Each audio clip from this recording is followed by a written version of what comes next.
नमस्कार, city centre show में आपका स्वागत है। मुंबई से मैं हूं पूजा भारद्वाज। जो शो की शुरुआत कर रहे हैं हरियाणा की टिकटॉक स्टार और बीजेपी की नेता सोनाली फोगाट की खबर से, जिनकी गोवा में मौत के बाद कार्डियक अरेस्ट बताया जा रहा था कि मौत का कारण हो सकता है, लेकिन परिवार को पहले से ही हत्या का शक था। अब उनकी मौत के मामले में नया मोड़ सामने आया है। पोस्टमार्टम रिपोर्ट में उनके शरीर पर चोट के कई निशान पाए गए हैं। परिवार को जिस तरह से हत्या का शक था, उस आरोप के बाद अब एफआईआर भी इस मामले में दर्ज हो गई है। देखिए पूरी रिपोर्ट।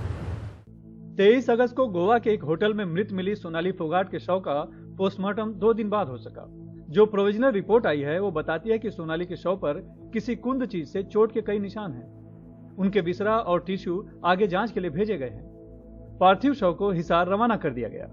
आज रात दिल्ली एयरपोर्ट पर गोवा से उनका पार्थिव शरीर लाया जाएगा, जिसके बाद कल उनका अंतिम संस्कार हरियाणा में होगा। लेकिन अब ये देखना होगा कि इस पूरे मौत की गुत्थी कब तक सुलझती है, गोवा पुलिस इसमें और क्या क्या खुलासे करती है, और सबसे अहम बात कि मौत का कारण या मौत किस तरह से हुई उसकी गुत्थी कैसे सुलझती है या उसकी डिटेल्स कब तक आ जाती हैं। इस पोस्टमार्टम रिपोर्ट के बाद इस पूरे मामले की जांच की दिशा बदल सकती है। पहले गोवा पुलिस का कहना था कि दिल का दौरा पड़ने से सोनाली की मौत हुई है, लेकिन परिवार ने हत्या का आरोप लगाया और गुरुवार सुबह पुलिस ने भी हत्या का मामला दर्ज किया। इस मामले में सोनाली के पीए सुधीर सांगवान और उसके दोस्त सुखविंदर को आरोपी बनाया गया है। काफी दिन से ये इनकी प्लानिंग चल रही थी और हम समझ नहीं पा रहे, लेकिन जिस दिन मर्डर हुआ उस रात पहले मेरी बहन सोनाली फोगाट की अपनी सिस्टर्स के साथ बात हुई, मेरे साथ बात हुई, अपनी माताजी के साथ में बात हुई और उनके जीजा अमन पूनिया जी के साथ में बात हुई। उन बातों से हमें बिल्कुल स्पष्ट हो गया था कि हमारी बहन बड़ी मुसीबत में है और उसके साथ कभी भी कुछ भी हो सकता है। सोनाली सोशल मीडिया स्टार होने के साथ बीजेपी की नेता भी रही हैं। साल 2019 में बीजेपी की टिकट पर चुनाव भी लड़ा था। इसलिए खुद हरियाणा के मुख्यमंत्री मनोहर लाल खट्टर ने गोवा के मुख्यमंत्री प्रमोद सावंत से बात कर मामले की तह तक जाने की अपील की है। परिवार के लोग जैसा कहेंगे वैसा हम करेंगे, क्योंकि ये चीज हमने तो उसकी इन्वेस्टिगेशन के लिए अपना एक विषय रखना है। गोवा पुलिस उसके हरियाणा की जो केस हुई है उसके बारे में सीरियसली देख रहे हैं। डीजीपी खुद मॉनिटर कर रहे हैं। सोनाली फोगाट की मौत के बाद उनके भाई ने गोवा के अंजुना पुलिस थाने में जो शिकायत दर्ज की है, पत्र दिया है, उसमें सोनाली के पीए सुधीर सांगवान पर उनके साथ दुष्कर्म करने और उसकी वीडियो रिकॉर्डिंग कर ब्लैकमेल करने का आरोप भी लगाया है। इतना ही नहीं, तो सोनाली की मौत के बाद उनके फार्म हाउस में से उनके लैपटॉप और इलेक्ट्रॉनिक उपकरण चोरी करवाने का भी आरोप लगाया है। चंडीगढ़ से मोहम्मद गजाली और मुंबई से कैमरामैन धनेश के साथ सुनील सिंह, एनडीटीवी इंडिया। और दिल्ली में शराब नीति की बहस अब बहुत आगे बढ़ चुकी है। आम आदमी पार्टी ने आरोप लगाया है कि दिल्ली में बीजेपी के ऑपरेशन लोटस को उसने फेल किया। आज आपने पहले कहा कि कुछ विधायकों से उनका संपर्क नहीं हो पा रहा है, बाद में कहा कि सभी विधायकों से बात हो गई है। आम आदमी पार्टी ने आरोप लगाया है कि बीजेपी ने 800 करोड़ रुपए लेकर उनके एक एक विधायक को 20-20 करोड़ रुपए में खरीदने की कोशिश की। हालांकि उनका कोई भी विधायक बिका नहीं। इन आरोपों के बाद अब बीजेपी ने जवाब दिया है। बीजेपी ने कहा है कि दरअसल शराब नीति पर जो सवाल पूछे जा रहे हैं उनके जवाब देने से आम आदमी पार्टी बचना चाहती है और अब इन आरोपों के साथ ध्यान भटकाने की कोशिश कर रही है। दिखाते हैं आपको ये पूरा विवाद। राष्ट्रपिता महात्मा गांधी की समाधि पर अपने सभी विधायकों के साथ अरविंद केजरीवाल ने प्रार्थना की कि देश बीजेपी के ऑपरेशन लोटस से बचे। केजरीवाल ने दावा किया कि मनीष सिसोदिया पर एक्साइज मामले में सीबीआई रेड इसलिए हुई ताकि दिल्ली की केजरीवाल सरकार गिराई जा सके। हम ये सोच रहे थे कि क्यों किया इन लोगों ने। उन्हें पता है कि मनीष सिसोदिया एक बहुत ही ईमानदार देशभक्त आदमी है। वो तब समझ में आया जब रेड के अगले दिन इन लोगों ने संदेश भेजा मनीष सिसोदिया जी को कि आप अरविंद केजरीवाल जी को छोड़ दीजिए, आम आदमी पार्टी को छोड़ दीजिए, आम आदमी पार्टी को तोड़ के कुछ विधायकों को लेके हमारे साथ आ जाइए, हम केजरीवाल जी की सरकार गिरा के आपको सीएम बना देंगे। मैं समझता हूं मैं बहुत सौभाग्यशाली हूं कि मुझे मनीष सिसोदिया जी जैसे साथी मिले। उन्होंने इतनी बड़ी बात, उनको सीएम बना रहे थे, ये लोग मुख्यमंत्री बना रहे थे मेरी सरकार गिरा के, उन्होंने उसको ठुकरा दिया। उन्होंने कहा मेरे को सीएम नहीं बनना। इससे पहले आम आदमी पार्टी ने कहा कि कुछ विधायक संपर्क से बाहर हैं, इससे ये माहौल बनता दिखा कि क्या आम आदमी पार्टी को डर है कि विधायक टूट सकते हैं, इसलिए अरविंद केजरीवाल ने सबको अपने घर तलब किया है। विधायकों के संपर्क में आने की जहां तक बात है, मुझे पूरा विश्वास है सब संपर्क में आ जाएंगे और जिनसे बातचीत नहीं हो पा रही उनसे भी बातचीत हो जाएगी और सब यहाँ पे उपस्थित होंगे। लेकिन उससे बड़ा सवाल ये कि अगर 40 विधायक तोड़ने की तैयारी कर रही है भाजपा और एक को 20 दे रही है, तो ये 800 करोड़ रुपए कहां से आ रहे हैं, ये बड़ा सवाल है, ये जरूरी सवाल है। लेकिन बैठक के बाद आम आदमी पार्टी ने दावा किया कि सभी विधायक या तो संपर्क में आ गए हैं या फिर केजरीवाल के घर उनसे मिलने आ गए हैं। भारतीय जनता पार्टी का ऑपरेशन लोटस दिल्ली के अंदर अरविंद केजरीवाल ने फेल किया। ऑपरेशन लोटस की फेलियर को मैं आज यहां पे अनाउंस करता हूं, ऑपरेशन लोटस फेल। आज हमारे इस मुख्यमंत्री जी के आवास में आपने देखा 53 विधायक मौजूद थे, 68 विधायक है, 62 विधायक है इस बार हमारे, 53 विधायक अंदर मौजूद थे और आज सभी विधायकों ने कहा है कि हम सब लोग अपने आखिरी सांस तक अरविंद केजरीवाल जी के साथ हैं। बीजेपी ने आम आदमी पार्टी के इस पूरे घटनाक्रम को एक ऐसा ड्रामा बताया जो मुद्दे से ध्यान भटकाने के लिए किया गया। ये आजकल बहुत या तो पिक्चर देख रहे हैं, रातों रात में स्क्रिप्ट बना देते हैं, कोई भी हमारे एमएलए जो है मिल नहीं रहे, उनका नाम भी नहीं बताते, कौन फोन कर रहा है बीजेपी वाला उसका भी नाम नहीं बता रहे, मगर इनके कौन कौन विधायक नहीं मिल रहे उनका भी नाम नहीं बता रहे।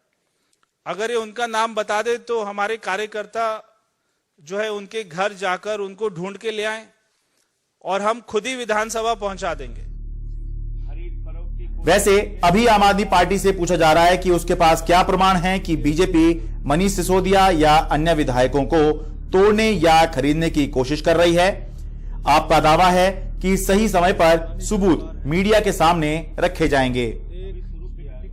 बात हो रही है सबूत की, तो अभी तक आम आदमी पार्टी ने ऐसा कोई सबूत सामने नहीं रखा है जो ये साबित करे कि बीजेपी आम आदमी पार्टी को तोड़ने की कोशिश में लगी हुई है। हाँ, बीजेपी के बारे में परसेप्शन जरूर है जो कुछ हद तक बीजेपी पर शक पैदा कर सकती है, जो कुछ हद तक लोगों को आम आदमी पार्टी के दावे पर कुछ भरोसा करने के लिए भी प्रेरित कर सकती है। लेकिन केवल परसेप्शन के आधार पर आम आदमी पार्टी के दावे या आरोप बहुत दूर तक नहीं जा सकते। दिल्ली से अपने कैमरा सहयोगी आजम सिद्दीकी के साथ मैं शरद शर्मा, एनडीटीवी इंडिया।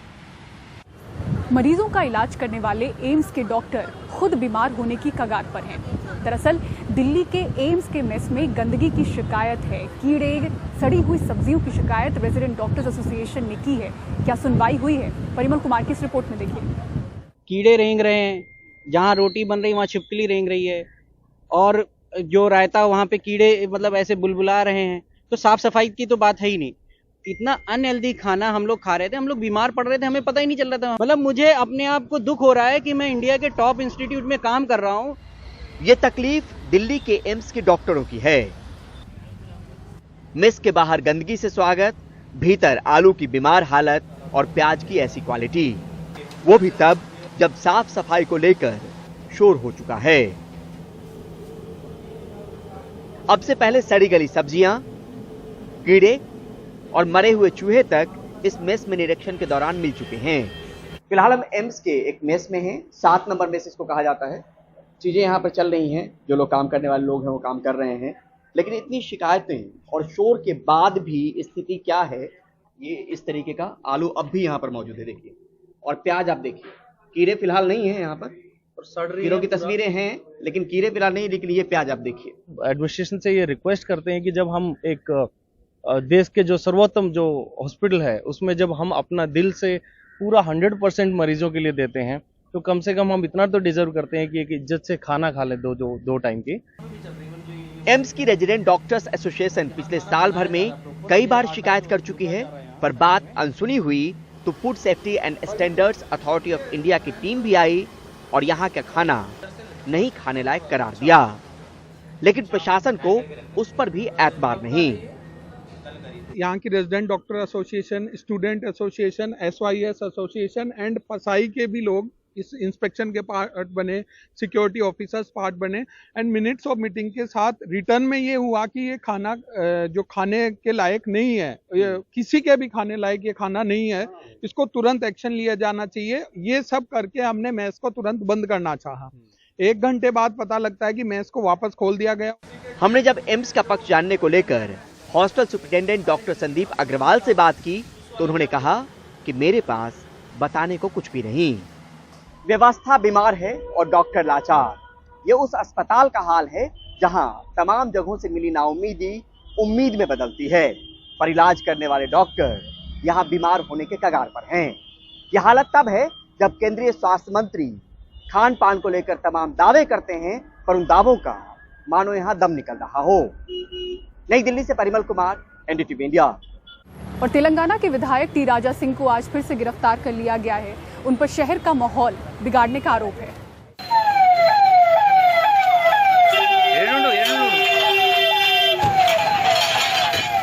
तेलंगाना के विवादास्पद और निलंबित बीजेपी विधायक टी राजा सिंह को पुलिस गाड़ियों के विशाल काफिले के साथ चेरलापल्ली जेल लाया गया। हैदराबाद पुलिस ने उनके खिलाफ सख्त प्रिवेंटिव डिटेंशन एक्ट का इस्तेमाल किया, ये बताते हुए कि वो उकसावे वाले भड़काऊ भाषण देने के आदी और समुदायों के बीच लड़ाई लगाने वाले हैं, जिनकी वजह से अव्यवस्था फैल सकती है।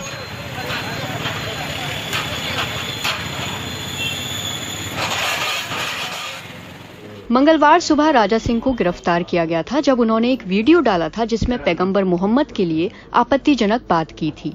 शाम को लेकिन अदालत ने उन्हें रिहा कर दिया, ये बताते हुए कि पुलिस ने उनको गिरफ्तार करने से पहले जरूरी नोटिस नहीं दिया था।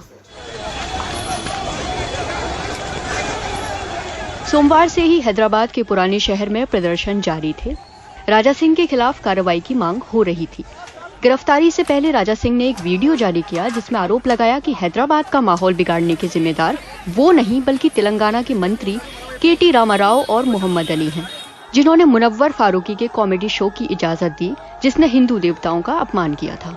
आज जो तेलंगाना का जो वातावरण खराब हुआ उसका कारण राजा सिंह नहीं, मुख्यमंत्री का बेटा KTR और तेलंगाना राज्य का होम मिनिस्टर महमूद अली है।